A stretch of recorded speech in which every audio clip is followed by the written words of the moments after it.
புதிய மாதத்திலே ஆண்டவர் ஏசாயாவின் புஸ்தகம் 43:19 சொன்னபடி, நான் வனாந்திரத்திலே உங்களுக்கு ஒரு வழியை உண்டாக்குவேன் என்று கர்த்தர் சொன்னார். I will make a way.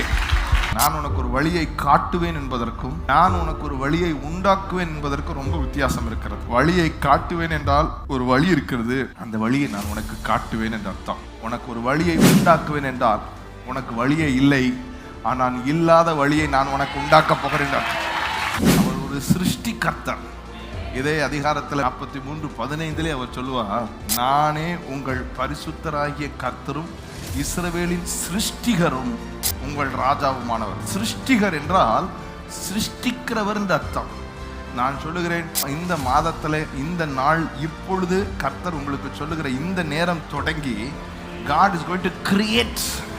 இல்லாத ஒரு வழி உண்டாக்கப்பட போகிறோம், இல்லாத ஒரு பாதையை உருவாக்க போகிறோம், இல்லாத ஒரு வழி உண்டாகிறது, இல்லாத ஒரு வாசல் உண்டாகிறது, இல்லாத ஒரு வாய்ப்பு வருகிறது, இல்லாத நன்மைகள் வருகிறது.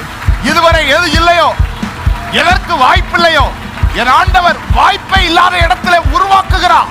அவர் சிருஷ்டிகர்த்தர், creator God. When God makes a way, கர்த்தர் ஒரு வழியை உண்டாக்கும் பொழுது வேகமா இருக்கும். எவ்வளவு வேகமான, எவ்வளவு கீழே போனீங்களோ அவ்வளவுக்கு மேல உங்களை சடுதியாய் தூக்கிட்டு போவார். ஏன்னா அவர் கர்த்தர்.